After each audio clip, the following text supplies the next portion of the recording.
Hi, welcome to SBR Videos. I'm Peter Loshak. Mike Brenner and I are continuing our late February look, previews of the upcoming NCAA tournament. It's just February 22nd, Mike Brenner, but it's going to be here right before we know it, buddy. Absolutely, and the subject of today is the 15 and 2 seeds. Yes, interesting.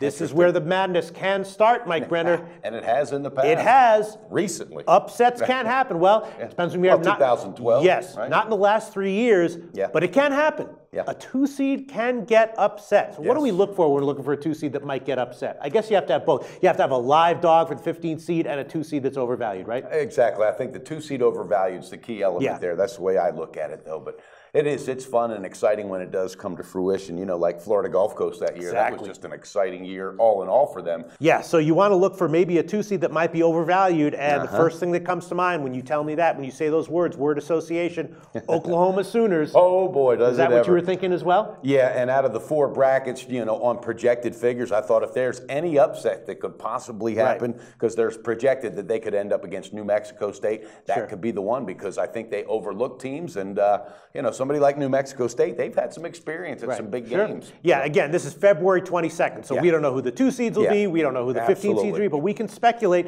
You know, Xavier's going to be up there, barring something unforeseen. Xavier is not the kind of team that I think might get upset. In fact, they could be, because when you look at overall, over the past 5 years, the 2 seeds and the 15 seeds have been 10 and 10 ATS. Exactly. Absolutely flat, 10 and 10. So what I feel like if there is kind of good value, because the faves can cover, because it's not like the 16-1 matchups where they're just like a massive favorite. You see a lot of like 12-point favorites, 13.5-point favorites, and I see teams like Xavier and Michigan State as being the kind of teams that will be more likely than not to cover those kinds of spreads. Well, Xavier, I think, would be more focused. I think they're playing right now more focused that they have, you know, than they have been. I mean, right now, I think they're even amongst the top 5, you know, in my book anyway. But you know what I do like about that round when you see 15 versus 2 is the opportunities for first halves. I found in my past, I've cashed a lot of first half tickets in this round. Yeah, because a lot of times you get the 15 seeds are you know, they're a step above the 16 seeds, and they can hang for like a half. Exactly. But then in the second half is when the class really shows. They pull away, and that's exactly it. I took the dogs with the points, and it's in the first half. Absolutely. And that's what you see, because it's really like, because a lot of times they can hang for, you know, they just don't necessarily have the depth to be able to hang for the full game. And second half is when the other teams hit the gas pedal and start to maybe get a little panic mode. So. It'll be interesting this year. What's your thoughts on Oregon if they get up and about? I actually have I mean, as of right now, they feel roughly appropriately valued. That they're the kind of team that if they're up against a weak 15 seed could easily get a 30-point win. Or if they're up against a tough 15 seed could easily, you know, we could see like go down to the wire and the threat of them losing. So Oregon feels roughly appropriately valued. My only thoughts are definitely Oklahoma on the lookout for either possibly an upset loss, definitely an ATS loss.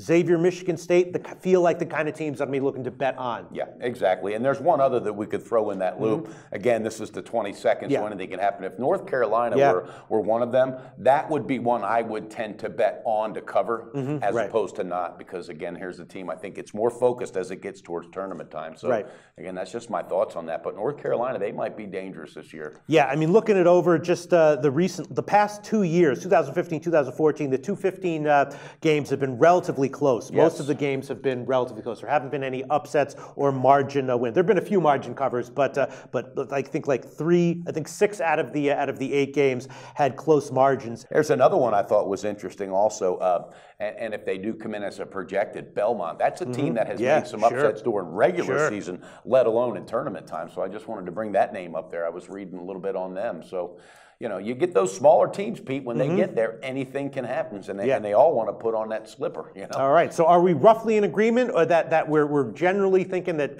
Xavier, UNC, and Michigan State might be good bets? Oklahoma we're looking to possibly fade? Absolutely. Anything you disagree with on that? No, I don't. And again, we didn't speak before we came in here about this subject. In Oklahoma, we both had the same exact feeling, but I feel very confident on the others confidently, you know, covering, and I say that with the meaning that if it all works out that way and those teams do get to that round, of course, but if not, who knows? We'll have to tune in and see. But Oklahoma, they've already showed they can choke. And I don't know. All right, Mike Brenner, thanks for your early thoughts. We will be back very soon with our 14-3 preview.